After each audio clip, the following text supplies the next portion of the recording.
যিনি তার কুতুবের মধ্যে চুম্বন করলো,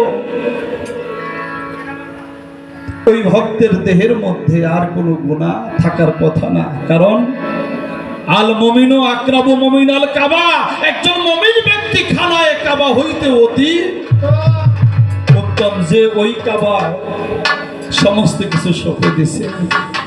সেখানে দাঁড়িয়ে আমি একটু দরবারে গান করি, আমার উস্তাদ লেখার তারপরে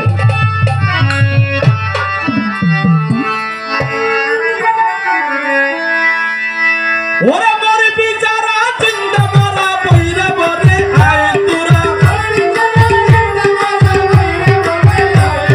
মরে বিচারা চিন্তা মারা বইরা বলে আয় আমার সাথী বাবার মারা পুরায়, আমার বইরা বরের আগুনে মারা পুরায়।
সাথী সঙ্গের